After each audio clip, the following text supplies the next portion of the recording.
Hi, hello friends. Welcome back to our channel Ratna Competitive Exams Library. This is Ratna. So, ఈ రోజు వీడియోలో మనము చాలా ముఖ్యమైన అలాగే కీలకమైనటువంటి సబ్జెక్ట్ డిఎస్సిలో కానివ్వండి, టెట్కమ్ టీఆర్టీలో కానివ్వండి, మనకి ముఖ్యంగా పర్స్పెక్టివ్స్ ఇన్ ఎడ్యుకేషన్, విద్యా దృక్పథాలు, ఈ సబ్జెక్ట్ అనేది మనకి అత్యంత కీలకమైన పాత్రనైతే పోషిస్తుంది. సో మనకి ఈ పర్స్పెక్టివ్స్ ఇన్ ఎడ్యుకేషన్ లేదా విద్యా దృక్పథాలకి సంబంధించి అవుట్ ఆఫ్ మార్క్స్ మనం సాధించాలి అంటే మాత్రం మనం ఖచ్చితంగా చాలా డెప్త్గా మనము డీటెయిల్డ్గా తెలుసుకోవాల్సి ఉంటుంది. So previous and practice bits కూడా మీకు చేశాను. అండ్ ఇంకో విషయం ఏంటంటే మోడల్ బిట్స్ టోటల్గా సంబంధించి మీకు ప్రీవియస్ క్వశ్చన్స్ ఏ విధంగా వచ్చాయి అని చేశాను. సిలబస్ వీడియో కూడా చేశాను. ఒకసారి చూడకపోతే అవన్నీ చూడండి. అలాగే నా ఛానల్ని ఫస్ట్ టైం ఎవరైనా విజిట్ చేస్తున్నట్లయితే నా ఛానల్లో టెట్, డిఎస్సి, గురుకులం వీటన్నింటికి సంబంధించి క్లాసెస్, ఒక సబ్జెక్ట్ కాదండి, ఆల్మోస్ట్ అన్ని సబ్జెక్ట్స్ కూడా క్లాసెస్ కవర్ చేస్తున్నాను. ఓన్లీ ఒకటో రెండో క్లాసెస్ చెప్పేసి వదిలేయట్లేదు. టోటల్ ఒక కోర్సులో అయితే మీ అందరికీ ఫ్రీగా ఇస్తున్నానండి, ఎటువంటి యాప్స్ కూడా యూజ్ చేసుకోకుండా.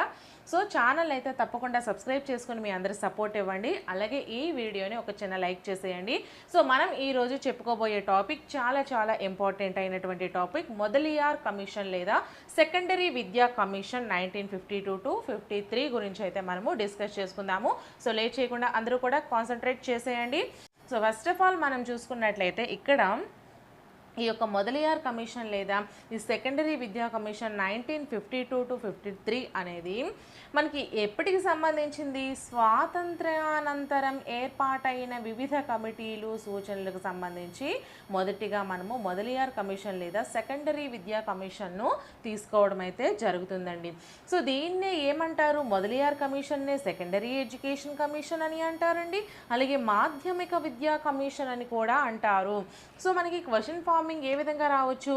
మొదలియార్ కమిషన్కి ఉన్నటువంటి వేరొక పేర్లు ఏంటేంటి? So option 1 secondary education commission, second 1 మాధ్యమిక విద్యా కమిషన్, థర్డ్ 1 1 మరియు 2, ఫోర్త్ 1 ఏవి కావు. సో మనకి third 1 is the right answer అవుతుంది. సో మొదలియార్ కమిషన్ని సెకండరీ ఎడ్యుకేషన్ కమిషన్ అంటారు, అలాగే మాధ్యమిక విద్యా కమిషన్ అని కూడా అంటారు. సో అయితే మనకి సిఏబిఈ నిర్మించిన రెండవ కమిషన్ కూడా మనకి ఈ యొక్క మొదలియార్ కమిషన్ లేదా సెకండరీ విద్యా కమిషన్ అండి. ఈ సిఏబిఈ అంటే ఏంటండి? సెంట్రల్ అడ్వైజరీ బోర్డ్ ఆఫ్ ఎడ్యుకేషన్నే సిఏబిఈ అంటాం కదా. సో ఈ సిఏబిఈ ఏదైతే ఈ central advisory board of education ఉందో అది నియమించినటువంటి రెండవ కమిషన్గా కూడా మనము ఈ మొదలియార్ లేదా సెకండరీ విద్యా కమిషన్ని తీసుకుంటాము. ఓకేనా? మీ అందరికీ అర్థమైంది కదా. అయితే మరి మొదటిది ఏంటండి? ఆల్రెడీ ఇంతకు ముందు క్లాస్లో చెప్పానండి. మనకి మొదటిది సార్జెంట్ ప్రణాళిక, యుద్ధానంతర విద్యాభివృద్ధి ప్రణాళిక 1944 అని చెప్పాను కదా. సో ఈ సార్జెంట్ ప్రణాళిక అనేది మనకి సిఏబిఈ నియమించిన మొదటి కమిషన్ అయితే, సిఏబిఈ నియమించిన రెండవ కమిషన్గా మనము మొదలియార్ కమిషన్ లేదా సెకండరీ విద్యా కమిషన్ 1952 to 53ని మనము తీసుకోవడం అయితే జరుగుతుంది. సో ఈ మొదలియార్ కమిషన్ లేదా సెకండరీ కమిషన్కు వైస్ చైర్మన్గా డాక్టర్ లక్ష్మణ్ స్వామి మొదలియార్ అయితే ఉండడం జరిగిందండి. సో డాక్టర్ లక్ష్మణ్ స్వామి మొదలియార్ అనేది వైస్ చైర్మన్గా ఉన్నారు. గత మద్రాసు యూనివర్సిటీ వీసీ అధ్యక్షులుగా ఉన్నారు. అలాగే డాక్టర్ చారి అనే అతను అధికార కార్యదర్శిగా అయితే ఉండడం జరిగింది. మొదలియార్ కమిషన్ లేదా సెకండరీ విద్యా కమిషన్కు వైస్ చైర్మన్గా డాక్టర్ లక్ష్మణ్ స్వామి మొదలియార్ గారు, అధికార కార్యదర్శిగా డాక్టర్ చారి గారు ఉన్నారు. అయితే ఈ కమిటీని మొత్తం 8 మంది సభ్యులతో నియమించడం జరిగింది. మొదలియార్ కమిటీలోని సభ్యుల సంఖ్య ఎంత అంటే 8 మంది అని మీరు గుర్తుంచుకోండి. సో నెక్స్ట్ మనకి వచ్చేసరికి సిఫార్సులండి. ఈ యొక్క మొదలియార్ కమిషన్ లేదా సెకండరీ విద్యా కమిషన్ చేసినటువంటి సిఫార్సులను మనము ఒకసారి చూసుకుందాం. సో ఫస్ట్ ఏం ప్రవేశపెట్టింది? 5+3+4+3 విద్యా విధానాన్ని అయితే ఇది రూపొందించడం జరిగింది. 5+3+4+3 అనే విద్యా విధానం ఉండాలి అని చెప్పినటువంటి కమిటీ మనకి లేదా కమిషన్ మొదలియార్ లేదా సెకండరీ విద్యా కమిషన్. ఇన్ కేస్ నేను ఇక్కడ మీకు రాయని పాయింట్లు నేను మీకు చెప్పాను అనుకోండి, అవి మీరు నోట్స్ ప్రిపేర్ చేసుకోండి. మీరు ఫస్ట్ ఈ క్లాస్ వినేయండి, సెకండ్ టైం ఈ వీడియోని ఓపెన్ చేసుకొని మీరు నోట్స్ అయితే ప్రిపేర్ చేసుకోండి. ఓకేనా? సో ఇది మనకి 5+3+4+3 విద్యా విధానం అనేది ఉండాలి అని చెప్పేది కమిటీ మనకి ఏది మొదలియార్ కమిషన్ లేదా సెకండరీ విద్యా కమిషన్. సో నెక్స్ట్ మనకి ఏం చెప్పింది, ఈ యొక్క 5+3+4+3 విద్యా విధానం అంటే ఏంటి, 1 to 5th క్లాసెస్ వరకు 1 నుంచి 5వ తరగతి వరకు ఉండేదాన్ని ప్రాథమిక విద్యగా పరిగణిస్తారు. దీన్నే 5 అంటాం, ఎందుకంటే 5 క్లాసెస్ కదా.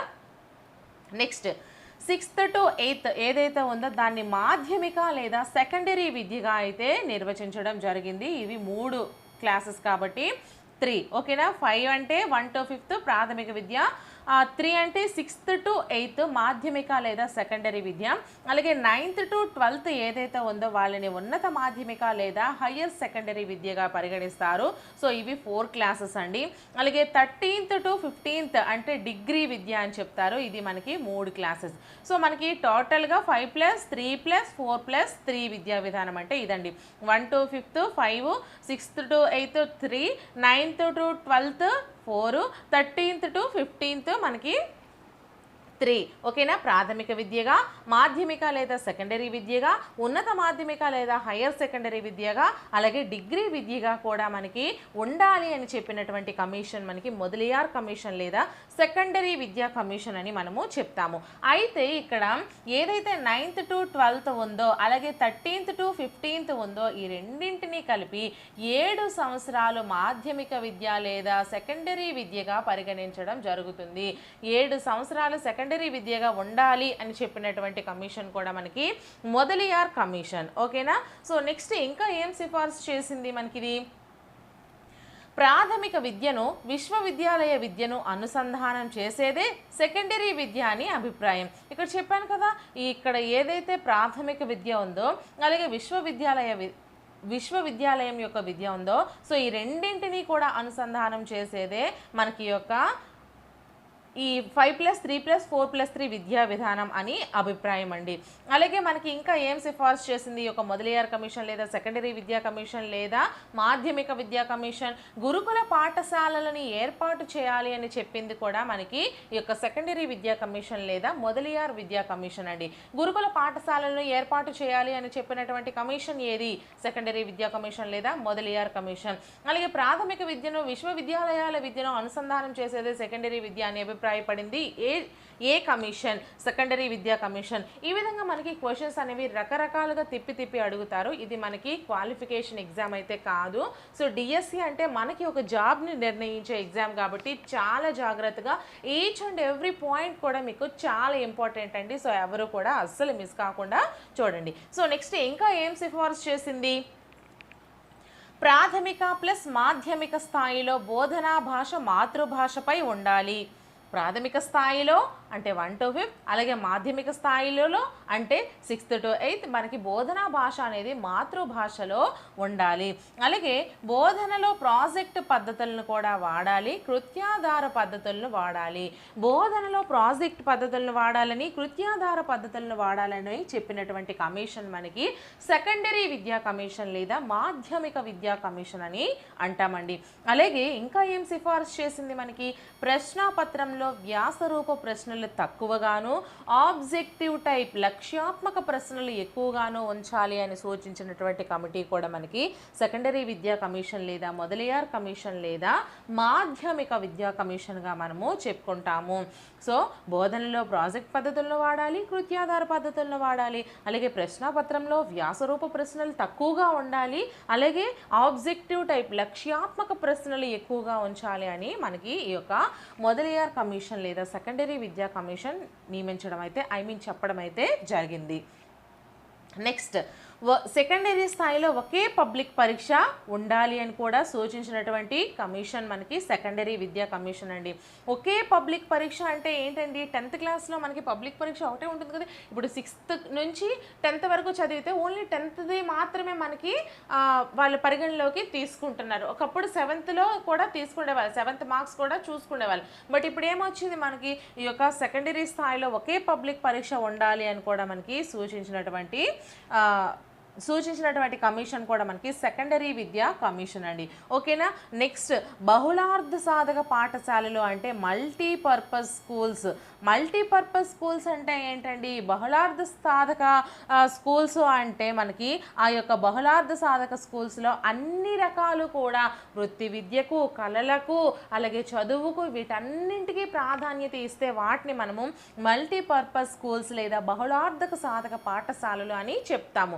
అయితే ఈ బహుళార్థ సాధక పాఠశాలలు లేదా మల్టీపర్పస్ స్కూల్స్ను హయ్యర్ సెకండరీ స్థాయిలో కూడా ప్రారంభించాలి అని చెప్పినటువంటి కమిషన్ మనకి సెకండరీ విద్యా కమిషన్ లేదా మొదలియార్ కమిషన్ 1952 to 53 అండి. ఓకేనా. మనకి క్వశ్చన్ ఏ విధంగా అడగొచ్చు? బహుళార్థ సాధక పాఠశాలలు లేదా మల్టీపర్పస్ స్కూల్స్ను హయ్యర్ సెకండరీ స్థాయిలో ప్రారంభించాలి అని చెప్పినటువంటి కమిషన్ ఏది అంటే మొదలియార్ కమిషన్ లేదా సెకండరీ విద్యా కమిషన్ లేదా మాధ్యమిక విద్యా కమిషన్ అని చెప్పుకోవచ్చు. ఇంకా ఏం చెప్పింది మనకి ఈ యొక్క మొదలియార్ కమిషన్? ఎన్సిసి, ఎన్ఎస్ఎస్ కార్యక్రమాలు పాఠశాలలో ప్రవేశపెట్టాలి. ఎన్సిసి, ఎన్ఎస్ఎస్ వంటి కార్యక్రమాలను కూడా మనకి పాఠశాలలో విద్యార్థులకు ఇప్పటి నుంచి ప్రవేశపెట్టాలని సిఫార్సు చేసినటువంటి కమిటీ కూడా మనకి సెకండరీ విద్యా కమిషన్ లేదా మొదలియార్ కమిషన్ అని చెప్పుకోవచ్చు. ప్రతిసారి ఈ సెకండరీ విద్యా కమిషన్, మొదలియార్ కమిషన్ అని ఎందుకు చెప్తున్నాను అంటే మీకు అలా మైండ్లో ఆ పాయింట్స్ అనేవి అలా గుర్తుండిపోవడం కోసం ఈచ్ అండ్ ఎవ్రీ పాయింట్ కూడా ఆ యొక్క పేరుతో నేను పెట్టి మీకు వివరించడం అయితే జరుగుతుంది. ఇంకా ఏం చెప్పిందండి? కో ఎడ్యుకేషన్ పాఠశాలల్లో బాలికలకు ప్రత్యేక సదుపాయాలు ఉండాలి అని చెప్పిందండి.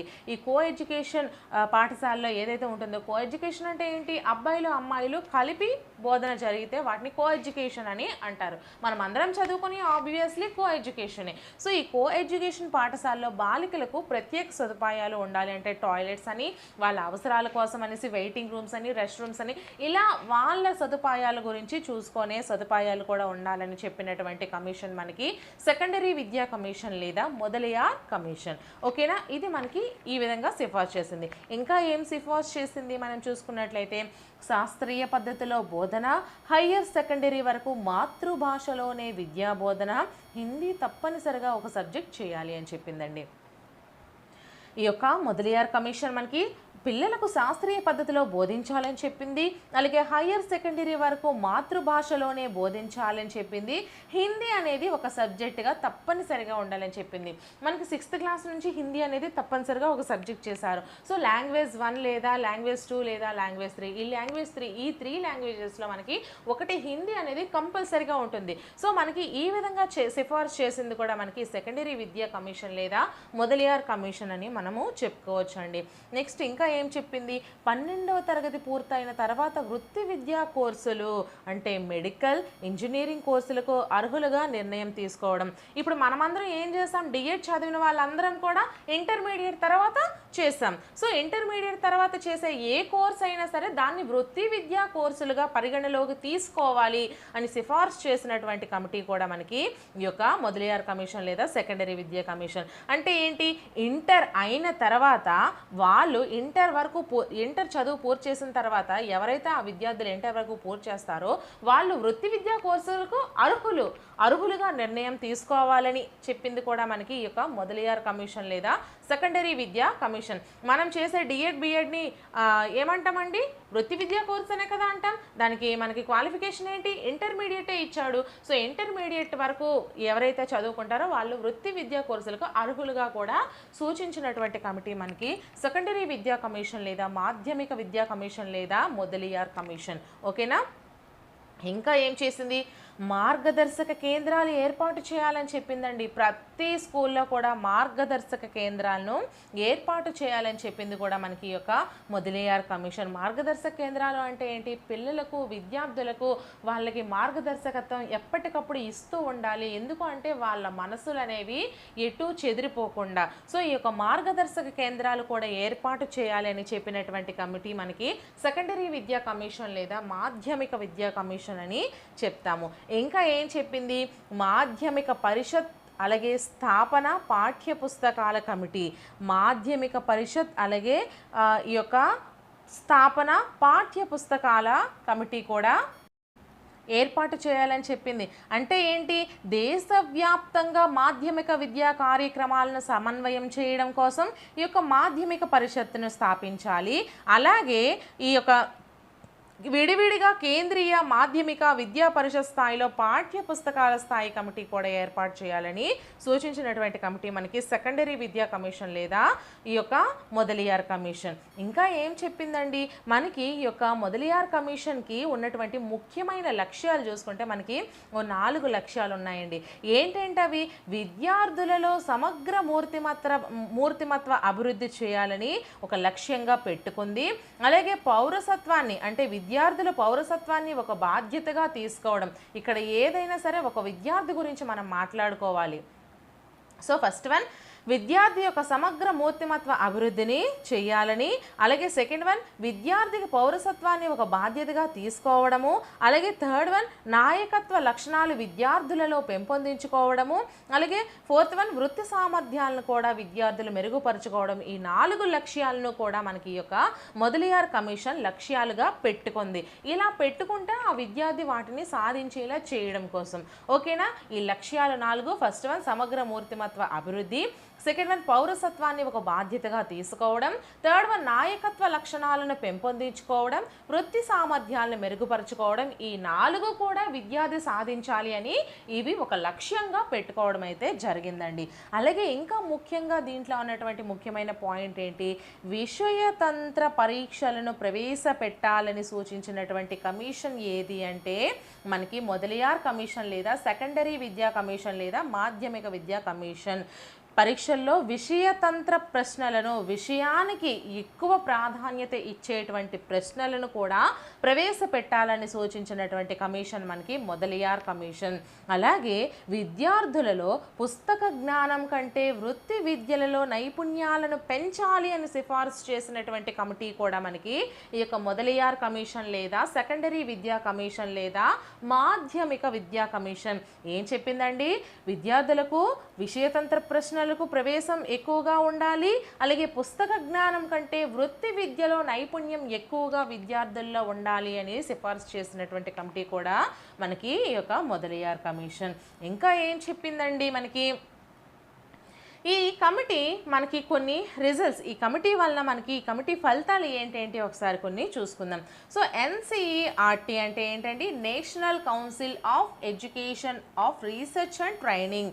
National council of education research and training NCERT. అయితే విద్యారంగంలో అనేక పరిశోధనలు చేయుటకు మరియు ఉపాధ్యాయులకు వృత్యంతర శిక్షణను ఇచ్చుటకు NCERTని ఏర్పడిందండి.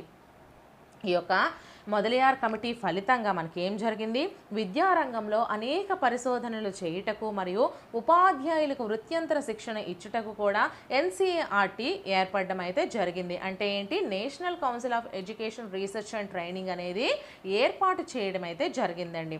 అలాగే పాఠశాలలో మార్గదర్శక కేంద్రాలను నిర్వహించే ఉపాధ్యాయులకు విద్యాశాఖ పర్యవేక్షణాధికారులకు శిక్షణ ఇచ్చుటకు కేంద్ర మార్గనిర్దేశక సంస్థ సెంట్రల్ బ్యూరో ఆఫ్ గైడెన్స్ ఏర్పడింది.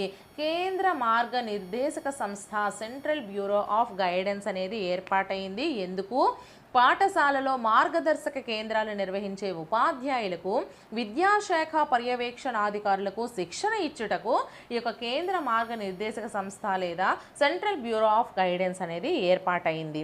అలాగే ఎవాల్యుయేషన్ యూనిట్ అండి, అంటే ఏంటి, పరీక్షా విధానంలో సంస్కరణలు తీసుకురావడానికి సంబంధించిన మూల్యాంకన విభాగం ఎవాల్యుయేషన్ యూనిట్ అనేది ఏర్పాటైంది. మూల్యాంకన విభాగం అంటే ఎవాల్యుయేషన్ యూనిట్. ఇది ఎందుకు ఏర్పాటైంది, పరీక్షా విధానంలో సంస్కరణలు తీసుకురావడానికి మూల్యాంకన విభాగం ఎవాల్యుయేషన్ యూనిట్ అయితే ఏర్పడడం జరిగింది. అయితే ప్రస్తుతం ఇవాల్యుయేషన్ యూనిట్ అనేది మనకి ప్రస్తుతం అయితే మనకి present evaluation unit and central bureau of గైడెన్స్లు NCERT ఆధ్వర్యంలో పనిచేస్తున్నాయి. సో ప్రెజెంట్ అయితే ఏం జరుగుతుందండి, ఎవాల్యుయేషన్ యూనిట్ అలాగే సెంట్రల్ బ్యూరో ఆఫ్ గైడెన్స్ ఈ రెండు కూడా మనకి NCERT ఆధ్వర్యంలో అయితే పనిచేయడం జరుగుతుంది. అలాగే పాఠ్య పుస్తకాల తయారీలో అధికారులు అనధికారులు సేవలను ఉపయోగించుకోవాలని జిల్లా విద్యా బోర్డులను ఏర్పాటు చేయాలని కూడా ప్రతిపాదించినటువంటి కమిటీ మనకి ఈ యొక్క సెకండరీ విద్యా కమిషన్ లేదా మొదలియార్ కమిషన్గా మనము చెప్పుకోవచ్చండి. సో ఇది మనకి సెకండరీ విద్యా కమిషన్ లేదా మొదలియార్ కమిషన్ లేదా మాధ్యమిక విద్యా కమిషన్ యొక్క ఏమేం చెప్పుకున్నాము, అంటే ఏంటి చెప్పుకున్నాము, ఎవరు స్థాపించారని చెప్పుకున్నాము, సిఫార్సులు చెప్పుకున్నాము, లక్ష్యాలు చెప్పుకున్నాము, ఇందులో ముఖ్యమైన పాయింట్లు చెప్పుకున్నాము, ఈ కమిటీ యొక్క ఫలితాలు చెప్పుకున్నాము. సో ఇవన్నీ కూడా మనకి చెప్పుకున్నవి సెకండరీ విద్యా కమిషన్ లేదా మాధ్యమిక విద్యా కమిషన్ లేదా మొదలియార్ కమిషన్ 1952 to 53 గురించి క్లియర్గా తెలుసుకున్నాము. సో వీడియోని అయితే ఫస్ట్ వినేసేయండి, సెకండ్ టైం మీరు నోట్స్ ప్రిపేర్ చేసుకోండి. నేను ఏవైతే ఇక్కడ రాయకుండా కొన్ని ఎక్స్ట్రా పాయింట్స్ నోట్ నుంచి చెప్పానో అవి కూడా మీరు వీలైతే నోట్ చేసుకోండి ఫ్రెండ్స్. సో ఇటువంటి మరెన్నో వీడియోస్ కోసం నా ఛానల్ని సబ్స్క్రైబ్ చేసుకోండి. అలాగే ఈ వీడియో ఎంత కష్టపడి మీకోసం చేశాను కదా, ఒక చిన్న లైక్ చేసేయండి. అలాగే నా యొక్క ఎక్స్ప్లెనేషన్ నచ్చినట్లయితే ఖచ్చితంగా మేడం గారు ఎక్స్ప్లెనేషన్ బాగుంది, ఇలానే కంటిన్యూ చేయండి అని చెప్పండి. సో నెక్స్ట్ వీడియోతో మళ్ళీ కలుద్దాం. Until then bye friends.